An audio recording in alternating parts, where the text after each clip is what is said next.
A Quarreling Pair. The two puppets are sisters in their early 50s. The puppet stage should have a rod or a string dividing it down the middle to indicate two rooms. One puppet is seated on each side of the dividing line. If it is not possible to seat them, they will have to stand. Harriet, the older puppet, is stronger looking and wears brighter colors. I hope you're beginning to think about our milk. Well, I'm not.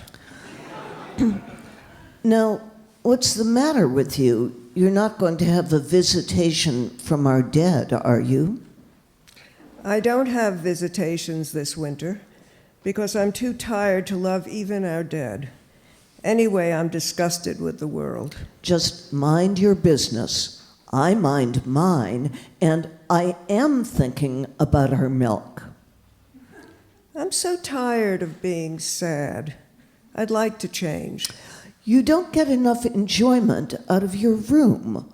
Why don't you? Oh, because the world and its sufferers are always on my mind. That's not normal.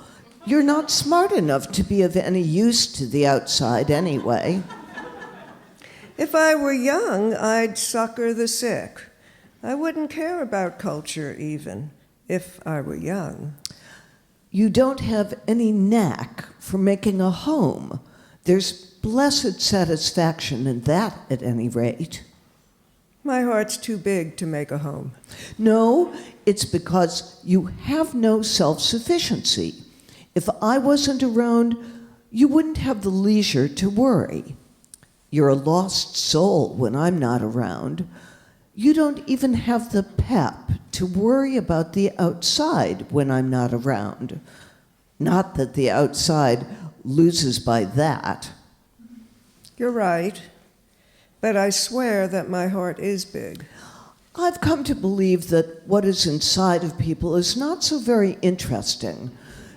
You can breed considerable discontent around you with a big heart, and considerable harmony with the small one. Compare your living quarters to mine, and my heart is small like Papa's was. You chill me to the marrow when you tell me that your heart is small. You do love me, though, don't you? You're my sister, aren't you? Sisterly love is one of the few boons in this life. Now, that's enough exaggerating. I could enumerate other things. I suppose it's wicked to squeeze love from a small heart. I suppose it's a sin. I suppose God meant for small hearts to be busy with other things. Possibly. Let's have our milk in my room. It's so much more agreeable to sit in here. Partly because I'm a neater woman than you are. Even though you have a small heart, I wish there were no one but you and me in the world. Then I would never feel that I had to go out among the others. Well, I wish I could hand you my gift for contentment in a box. It would be so lovely if you were like me. Then we could have our milk in either room. One day in your room and the next day in mine. I'm sure that's the sort of thing that never happens. It happens in a million homes, 7 days a week. I'm the type that's in the majority. Never, never, never. It happens in a million homes. Never, never, never. Are you going to listen to me when I tell you that it happens in a million homes, or must I lose my temper? You have already lost it.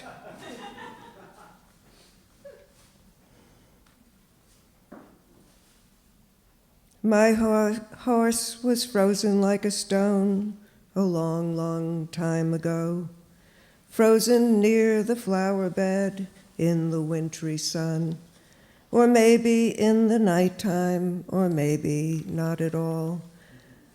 My horse runs across the fields on many afternoons, black as dirt and filled with blood.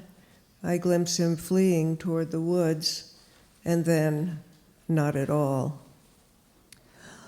I'm coming with your milk, and I hope the excitement is over for today. Oh, why do I bring milk to a person who's dead set on making my life a real hell? Yes, why? Why? Oh, what a ridiculous riddle. You love to pretend that everything is a riddle. You think that's the way to be intellectual. There is no riddle. I'm simply keeping up my end of the bargain. Bargains, bargains, bargains. Will you let me finish, you excitable thing? I'm trying to explain that I'm behaving the way I was molded to behave. I happen to be appreciative of the mold I was cast in, and neither heaven nor earth is going to damage it. Your high-strung emotions are not going to affect me. Here's your milk. She enters Rhoda's side of the stage and hands her the milk, but Rhoda punches the bottom of the glass with her closed fist and sends it flying out of Harriet's hand. Harriet deals Rhoda a terrific blow on the face and scurries back to her own room. There is silence for a moment, and Harriet buries her face in her hands and weeps. Rhoda exits, and Harriet goes to the chimes and sings. I dreamed I climbed upon a cliff, my sister's hand in mine, then searched the valley for my house, but only sunny fields could see, and the church spire shining. I searched until my heart was cold, but only sunny fields could see, and the church spire shining. A girl ran down the mountainside with bluebells in her hat. I asked the valley for her name, but only wind and rain could hear, and the church bell tolling. I asked until my lips were cold, but wakened not yet knowing if the name she bore was my sister's name, or if it was my own. Rhoda, What do you want? go away if you like. The moment hasn't come yet, and it won't come today because the day is finished and the evening is here. Thank God. I know I should get some terrible disease and die if I thought I did not live in the right. It would break my heart. You do live in the right, sweetie, so don't think about it. I'll go and get your milk. I'll go too, but let's drink it in here because it really is much pleasanter in here, isn't it? Oh, I'm so glad the evening has come. I'm nervously exhausted.